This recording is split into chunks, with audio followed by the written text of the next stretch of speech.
Thanks Hamzi for this nice symposium, and thanks for inviting me.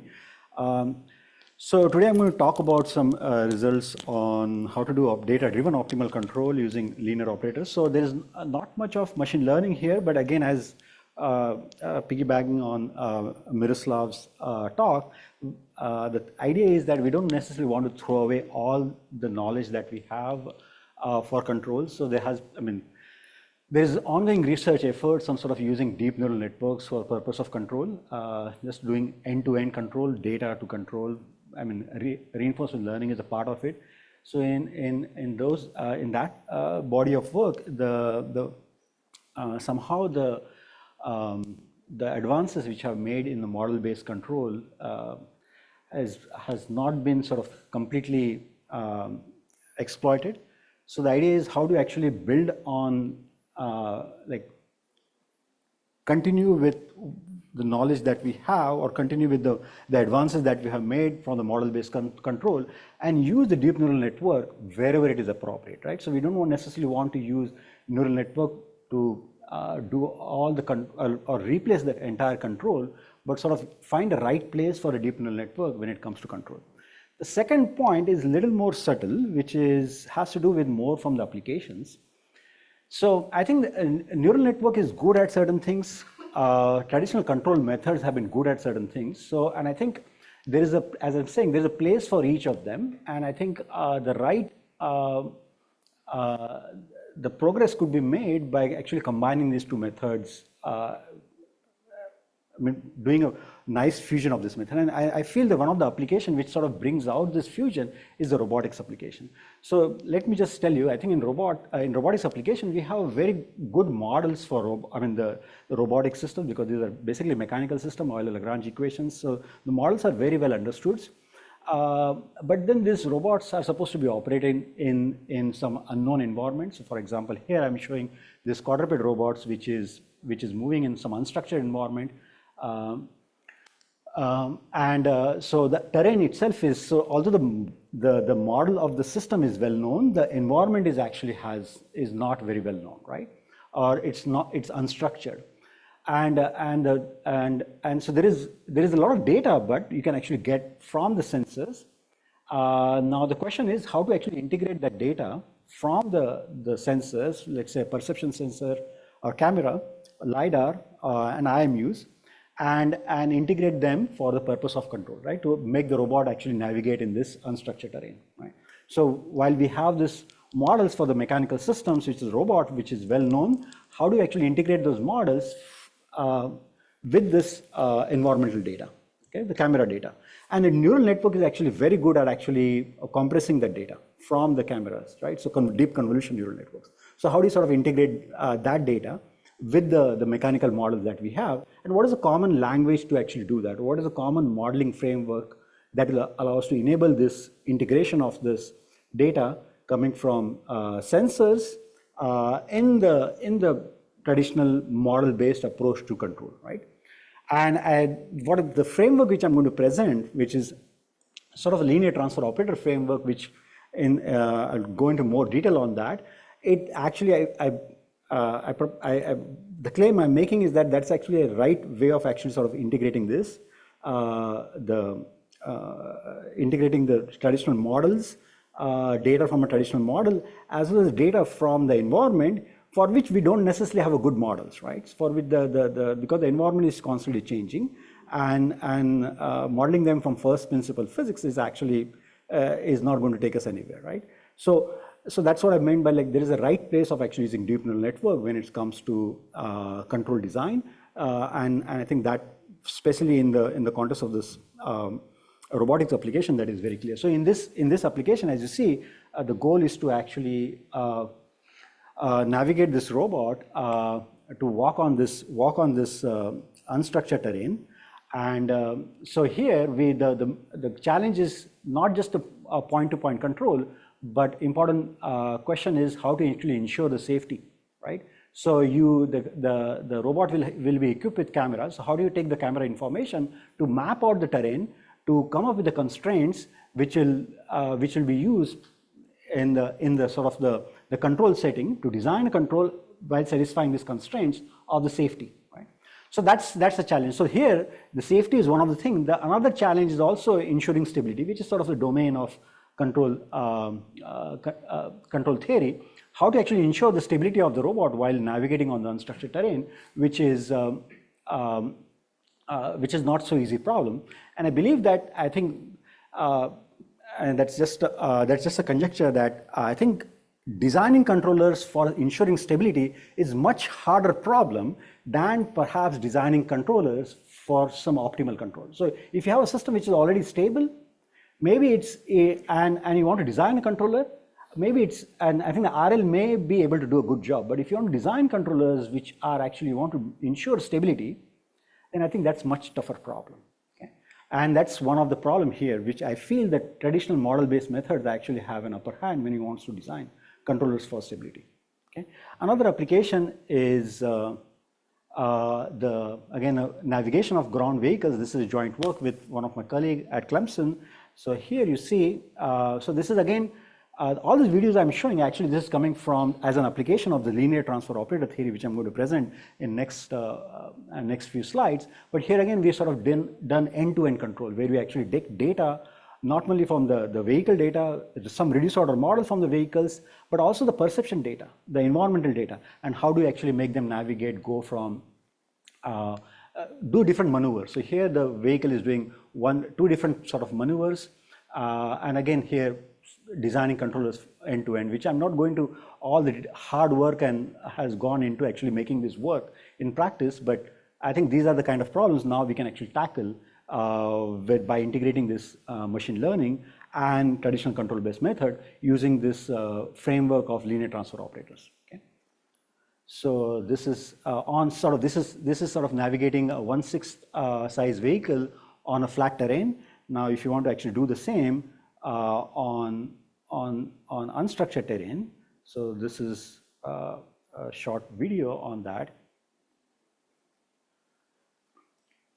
You can see here we can actually now take this vehicle all the way from on the unstructured terrain, going from simulation to the hardware deployment and so on. Okay. So this is done using the Koopman operator. The previous one, the safety one, was done using the Perron-Frobenius operator. And again, when it comes to the operator, I will show you the two different ways of actually formulating this problem and solving them. Okay.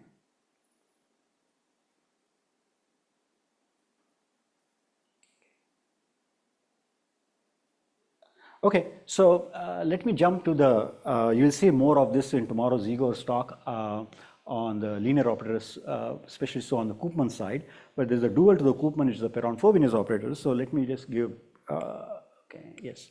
So quick summary, quick overview of all these two different operators, because these are sort of form the foundation for the control design.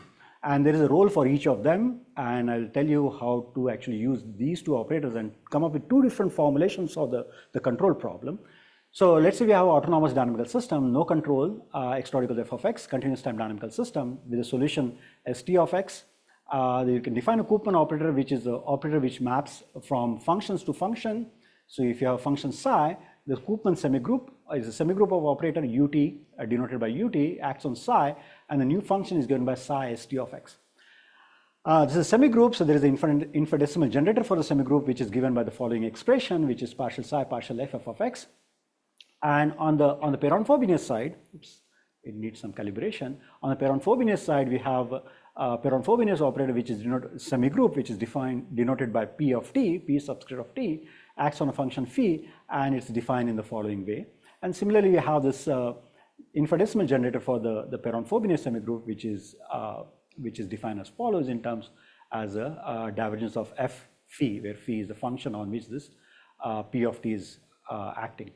Now, the power of the Koopman is actually is in linearity, but more so is in a spectrum. Okay, so what is the spectrum of the Koopman operator? The spectrum of the Koopman operator is any function phi of lambda, where lambda is the eigenvalue associated with the eigenfunction phi, is given by e to the lambda t phi lambda x. So these are sort of the invariant functions, or these are functions which are left invariant by the Koopman semigroup, and you can also express this the eigenfunction property in terms of the generator as using this following equation, right? So just like the power of the Koopman is in this eigenfunction, I think one of the power of the Perron-Frobenius operator, I'm sure many of here audience have worked on the Perron-Frobenius operator. I think one of the power, especially when it comes to control, actually is the not just the linearity but the positivity property of the Perron-Frobenius operator, which is actually very interesting or very useful when it comes to formulating control problems using Perron-Frobenius operator. And then these two operators are dual to each other in terms in this inner product. Ut psi phi is nothing but psi pt of phi. Okay? And okay, so this is sort of the main slide sort of presenting the everything which I have to say here. So I'm going to talk about the control design for a control affine system which are form x dot equal f of x plus g of xu. So the primal formulation, the way you formulate the optimal control problem in the primal space is or this is the conventionally how it is done is you have some cost function which has some cost on the state, which is the q of x, and some quadratic cost. So for simplicity, just assume you have a scalar input. And the goal is to actually find a u. It's an infinite horizon problem. Goal is to find a u which will sort of minimize this cost. And then the solution to this problem is given by the solution of the Hamilton-Jacobi equation, which looks like the following. And once you solve this H-J equation for the v, so this H-J equation is to be solved for v. It's a nonlinear equation because there is a partial v partial x square term here. Once you get solved for v, you get the optimal control as a gradient of v times g. Okay, so that's sort of known thing. What one could do is actually we can make a small change in the cost function. So instead of looking at a cost function which is sort of pointwise, so this cost function is kind of pointwise. So what is the v? What is the connection of v with this cost? So v, the solution of the Hamilton-Jacobi equation is basically the optimal cost. Okay, v of x. So this v of x is defined pointwise. So instead of defining the cost like this, one could actually define the cost in a slightly different manner, which has not just have the integral over the time, but also have the integral over the space. Okay. Now, where the spatial integration with respect to some mu zero, so you can think of this mu zero as something where while I'm interested in minimizing cost here from each and every initial condition, I may be interested in minimizing this cost only from a set of initial conditions. So that set of initial conditions can be encapsulated in this measure mu zero. Okay, so mu zero is sort of an initial measure which is known. Now, what I'm going to show is that this problem can be actually tackled using the spectral properties of the Koopman operator. Okay, and this there has been an explosion of research work on use of Koopman for a purpose of control, and I think most of the results, not all I would say, most of the results sort of use the Koopman in a very like limited power of the Koopman in terms of this just the linear properties of Koopman, where they just take a nonlinear system, lift the nonlinear system to a linear system or a bilinear system, and design the control. Okay, that's sort of the popular, I would say, the theme of actually using the control. What I'm going to show today is that there is instead of doing that, and I'll tell you what are the challenges or what are the issues with that. There is a better way of actually designing control using Koopman, and that's the spectral properties of Koopman. And I think this is also more beautiful. On the other hand, what we can show is that this problem, this optimal control problem, can be solved convexly using, and that solution can be actually obtained or connected to the Perron-Frobenius operator. So in the previous slide, I showed that there's a duality between the Koopman and the Perron-Frobenius, and this duality sort of also carries over when you look at this control problem. Okay, so these two problems are actually dual to each other, and the duality basically comes from this Koopman Perron-Frobenius. This is sort of looking at a pointwise control. This is sort of looking at a setwise or the measure theoretic control, almost everywhere control. Okay. Okay, so let me just talk about this. Oops. Oh, yeah, here it works. Let me first talk about this side, okay, and then I'll briefly. Oh, sorry. Yeah. Let me first talk about this side, and then I'll talk about this. Okay, so the story goes as follows. So you have this formulation in the primal domain, primal formulation. So there is a J equation. Now this Hamilton-Jacobi equation can be actually, one can write down Hamiltonian using Hamilton-Jacobi equation, which is simply obtained by replacing partial v, partial x by p. So you get this Hamiltonian. It's also called pre-Hamiltonian. And then once you have the Hamiltonian, one can define so-called Hamiltonian dynamical system.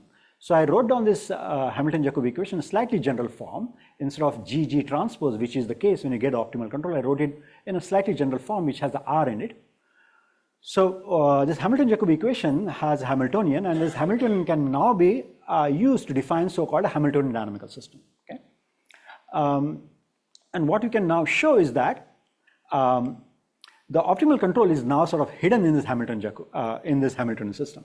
So we're kind of actually moving from the Hamilton-Jacobi equation to Hamiltonian system. And in fact, this has been done in a sense when you look at this two different ways of actually solving an optimal control problem. One you solve in the space, which involves discretization of the Hamilton-Jacobi equation, which is this suffers from the curse of dimensionality. On the other hand, you use the pointwise maximum principle, which is sort of solving the optimal control problem pointwise, which use the Hamiltonian dynamical system. Basically, the Hamiltonian dynamical system is at the heart of pointwise maximum principle. And I'll show you that how these two are actually sort of related through this Koopman spectrum, and we can actually now extract the solution of the Hamilton-Jacobi equation or approximate solution of the Hamilton-Jacobi equation by using some pointwise method of the pointwise maximum principle through the Koopman operator. Okay.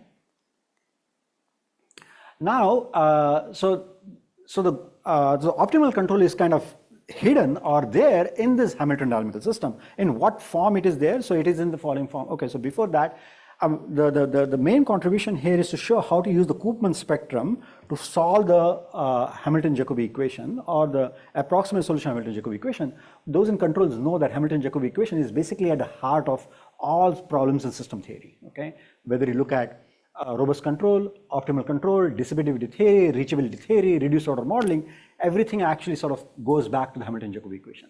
So by providing the solution or providing this connection between the Koopman spectrum and the Hamilton-Jacobi equation, it sort of opens up a systematic way of actually looking at all the system theory problem through the lenses of Koopman operator or the Koopman spectrum, and then along with that actually comes all the family of work or the methods which are out there to approximate the Koopman spectrum, which includes, one of them actually includes deep neural networks to approximate, and the deep neural networks are good at functional approximation. So this is how we can actually reduce this control problem to a functional approximation problem by connecting the control problem to a Koopman spectrum problem, and a Koopman spectrum, it can now be reduced to a functional approximation problem. Okay, so that's sort of the entire theme of this course, and given this connection of this Hamilton-Jacobi equation to all these different problems in system theory, we are sort of potentially opening up. Oops, already 5 minutes. Okay, okay. So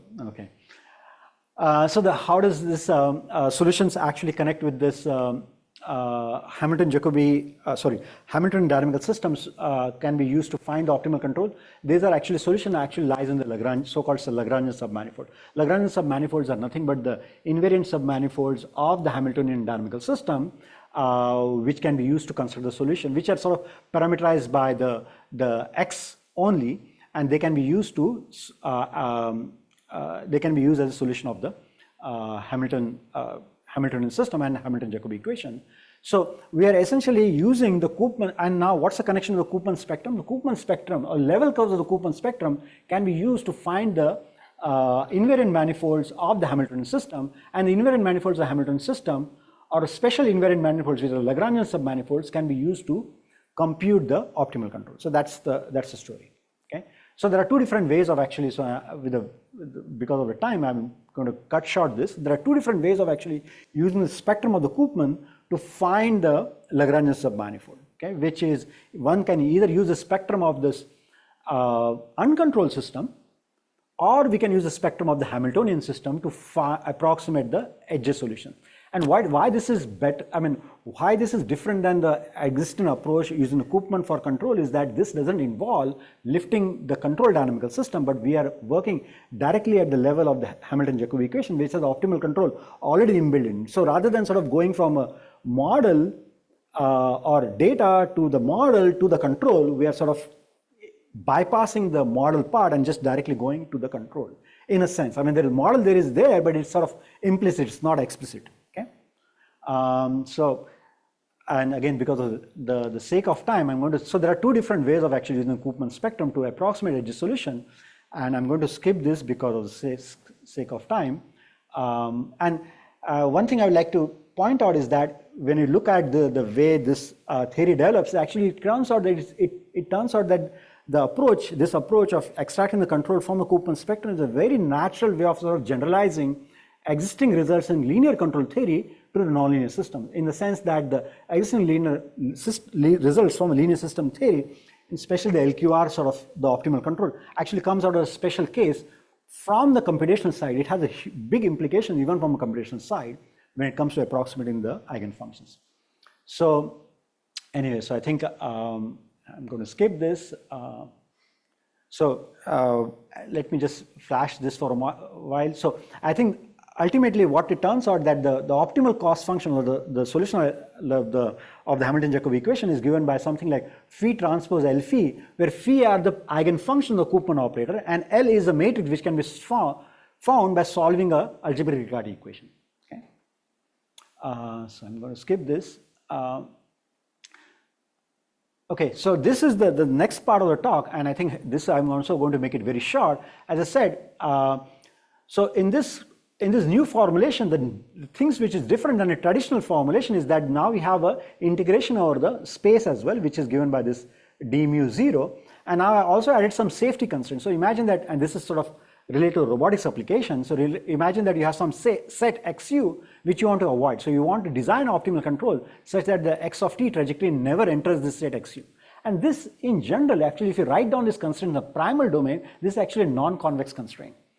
But when you actually go to the dual space, actually becomes a convex constraint, because I think of the fact that, okay, I had to sort of go a little more detail, but here is the main slide. So you can show that the problem, the optimal control problem which I formulated in the dual space involving the initial measure mu0 can be written convexly in the following, and this is a convex formulation, where the rho and rho bar are the optimization variable. And then this constraint, the reason I said this is sort of related to Perron-Frobenius is because this constraint is actually related to the Perron-Frobenius generator. So this is actually a Perron-Frobenius generator for F, this is a Perron-Frobenius generator for the G, and rho and rho bar are my optimization variables. And this is actually the safety constraint. So the rho, which is the optimization variable here, has a physical meaning in terms of occupancy. And that physical meaning in terms of occupancy is used for imposing the safety constraint. And once you actually solve this optimization problem, this is an infinite dimensional optimization problem, convex, you can solve for rho and rho bar. Once you solve for rho and rho bar, you get this U star, which is the optimal control, as simply rho bar over rho. Okay, and as rho has a physical interpretation of occupancy, which is what is used to realize the safety constraint convexly.